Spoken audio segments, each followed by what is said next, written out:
Good evening. Thank you for allowing this situation tonight. I really appreciate the special request this evening. Hello, my name is Laura Kelley. I am of Northeastham.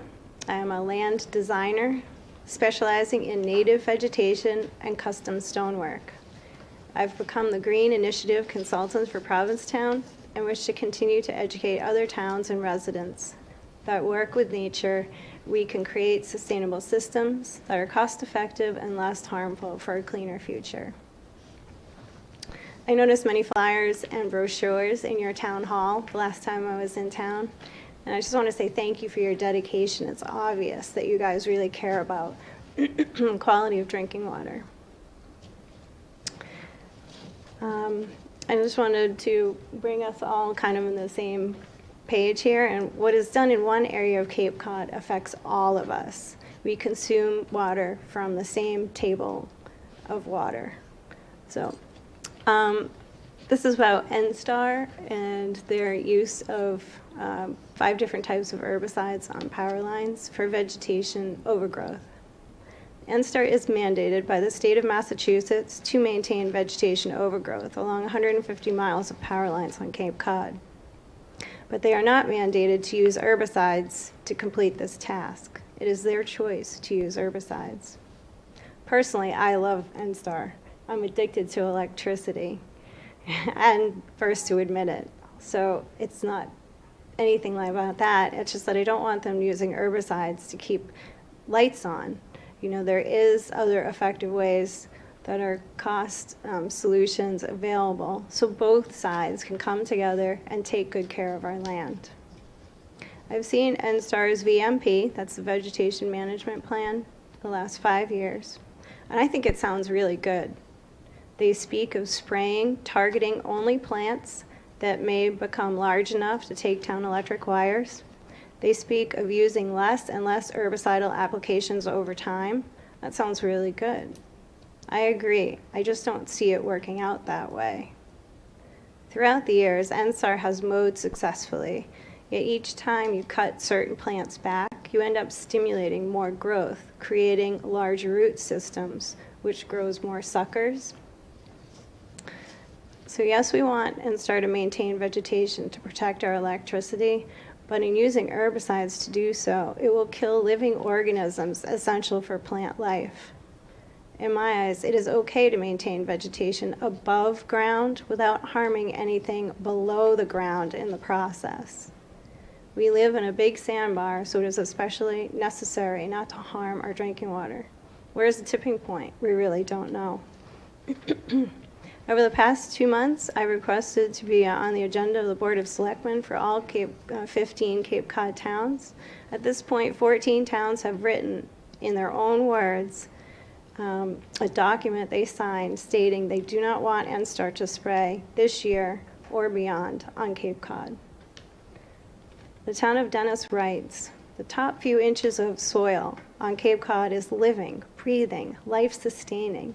Living soil is responsible for filtering our entire water supply on Cape Cod. Living soil retains carbon, thus reducing the effects of global warming. Native small trees and shrubs provide cover for living soil.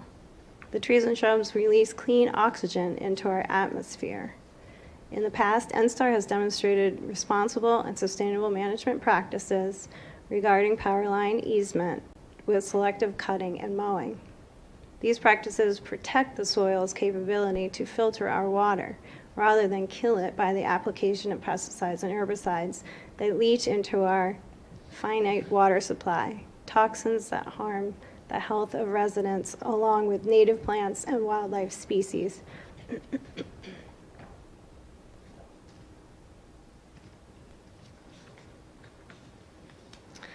So far, what I feel is missing in NSTAR's vegetation management plan is there is no capped amount of herbicides that they can use. There is nothing in writing stating which mixtures they will be using. There's 5 different herbicides plus a petroleum-based surfactant, and they say they're going to use combinations of them, but they're not listed. There is not a limit to the number of times they can spray per year. At this point, they can tap into fire hydrants and fill up their trucks with mixed herbicides, and there is the possibility of backwash.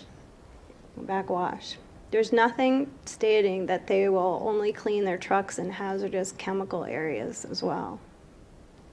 This is a very loose proposal, if you ask me. It doesn't make me feel comfortable knowing these things are not in writing before they start spraying on November 4th this year. NSTAR relies on the state of Massachusetts approval for the use of herbicides. That data is the herbicide tested by itself. And the state of Massachusetts relies on 30-year-old data from the manufacturer.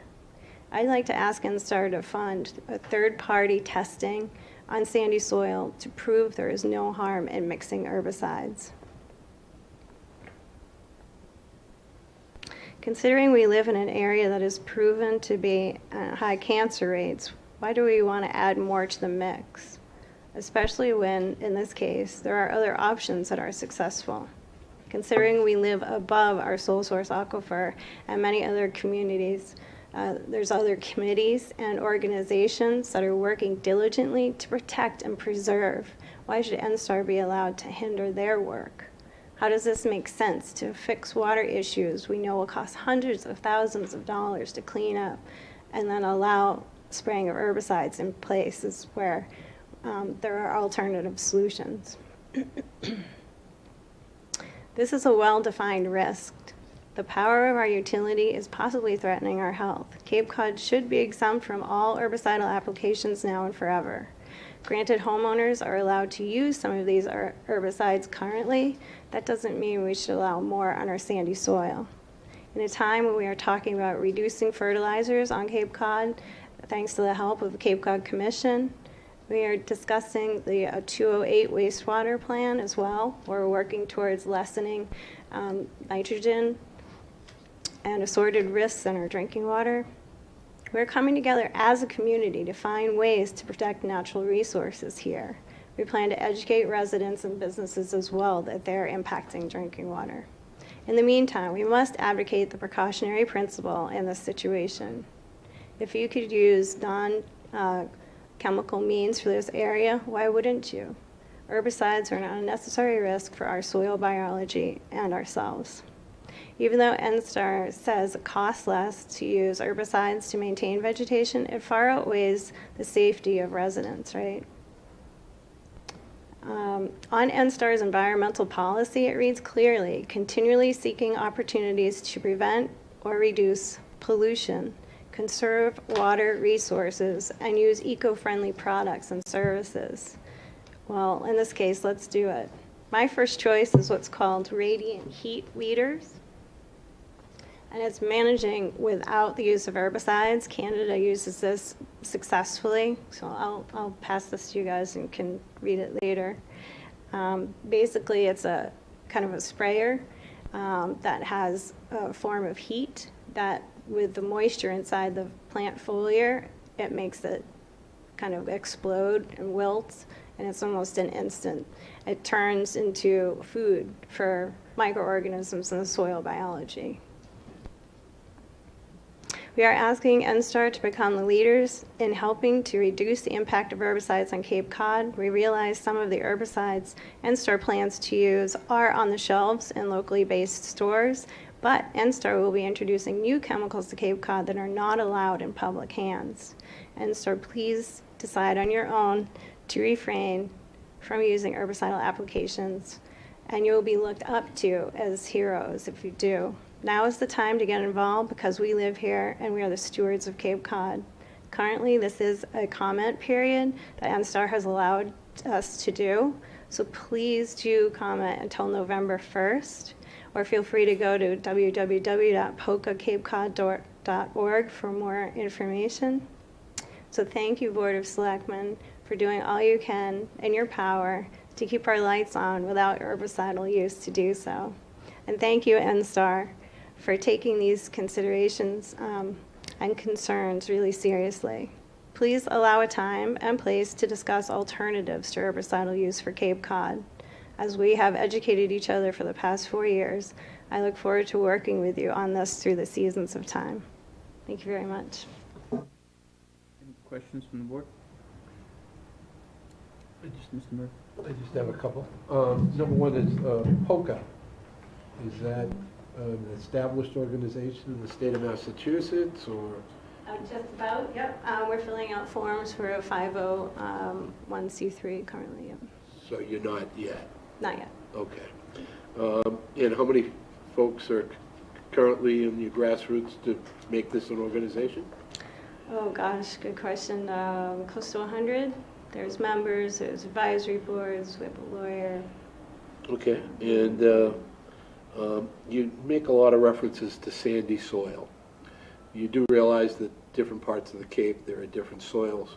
Specifically further down the Cape where you're mentioning in Eastham and things of that nature, the soils are much more sandy, where our soils tend to be, with the exception of near the waterfront, clay and things There's that hard pockets of packed clay soils. around, yes. Right, so you realize that just we are one aquifer, but we have a very diverse Cape Cod. Their original plan 4 years ago stated, I believe it was 4 or 6 inches of organic matter was what they were saying would filter through, and we let them know we live on, I still call it a sandbar, because there are patches of clay, agreed, but it's not consistent. Okay, and another question, you said like 3 or 4 times, in your opinion. Well, I'm not a scientist. Okay, Is anybody in the room a scientist? Okay, I was just I'm asking not. that's why I'm... I do refer to a science lab in France for the past 2 years, and they have been doing studies on especially one of the herbicides called glyphosate, and they're really proving that when you mix glyphosate with another herbicide, it becomes 100 times more powerful, so not just killing the plant cell, which is what it's made to do, but it kills animal cells and human cells as well. So the problem with time is this is happening now, but in order to get reviewed actual tests documented, it takes up to 6 to 12 years, I've been told. So there's a gap where we should, be the stewards here and take care of our land. Okay, so in your presentation, you mentioned that they're only supposed to be herbiciding plants that could come in effect or could affect the power lines themselves. Would you say that maybe this is an enforcement issue versus other low-lying plants? That's my question. I know what the order, you're the one that told me what the order is, so where do you think the problem is if those are the only species that they're trying to? So what they're doing is they're targeting the species that will grow above, I'm believing, a 4-foot height. So like lowland blueberries would be great. Unfortunately, the combination of these herbicides mixed together, the plant will get absorbed, go out through its root system, and the soil biology is killed. So the neighbor plants will be, even if they're only the 2-foot, low bush blueberries that we want to keep, are going to be affected. So in some areas, in an acre, they might spray 3 times. It just depends. Another acre, it might be the whole thing. So it's different in every town, for a variety of plants. All right, and then one other thing that you said was, you mentioned that if we mow the plants, it won't be quite as good either because it would make the plants stronger? So what happens, if you cut something, it stimulates growth. So in cutting things back, the root system is still there, but you took the load off, let's say, all the big vegetation, the roots are still growing. It stimulates them. So the next time they're up, they're not just 5 shoots, there might be 10 shoots. They're called suckers. And so in mowing year after year after year, this is, what's been going on out there. So your suggestion is the one and only one to clear these rights away is this new heat process? Well, I can't say it's the only possibility. I'm just saying that's my first choice. There are many things. Goats would be a great way, which then you can gain from it as well. It's fertilizer, and you can gain milk and cheese, etc. So It's not hard. There are other counties that absolutely use goats as success, and Google it sometime. There's tons of stories. In these long, small right-of-ways, they use goats? Absolutely, yeah. I just tether them and they circle. Now, I believe they don't eat a larger circumference of vegetation. So if you have cambium or something larger than 2 inches, they won't go for it. But maybe the guy who's there herding them that day could hand saw it down. You know, last year NSTAR did a really like a clear cutting from Orleans to the bridges to prepare for herbicidal applications. So things aren't really large right now at all. There's no an emergency reason to go and spray in 2 weeks to make it through the winter. There's nothing going to be harming. If we have nor'easters and trees aren't going to fall down on electricity this winter.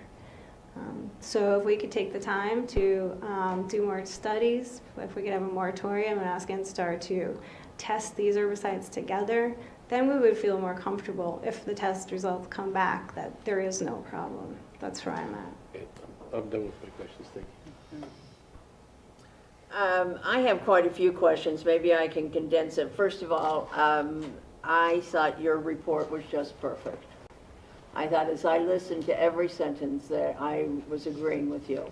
And I think that the word pesticides is a little frightening, because I think we think of where we live on Cape Cod, and you say that word and it's going to be sprayed isn't an issue, that there is something on the ground and you insert a plug and no one knows.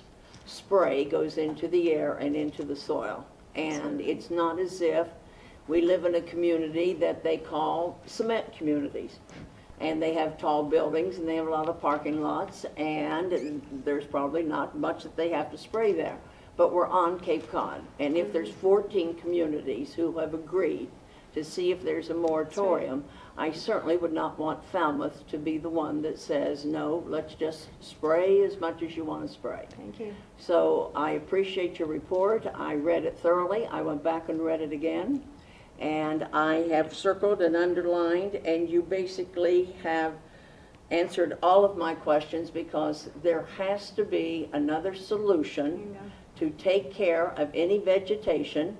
And we also have that vegetation, and I can never say the name, and it's got 5 words, and it'll grow over a building and then down the highway, whatever. I say that wrong. But anyhow, I would be one to put up posters, and I recommend it. And I would say to this board, I'm very enthusiastic about your presentation and the fact that we don't need pesticides on Cape Cod. Thank you, Rebecca. Thank you. Thank you very much. Any other questions? So was that a question? I guess at the end of it is the, oh, it is a question. Are we voting as in an agreement, a disagreement? We'd like a moratorium, or what is The board our... can take whatever we action can it take deems whatever fit. action- This evening, we still have to hear from NSTAR, so I would suggest we wait until we hear from... still have to hear from NSTAR, and they're going to do that this evening? Yes. Oh, Right now. okay. All right, well, we'll see what they're saying then. Thank you.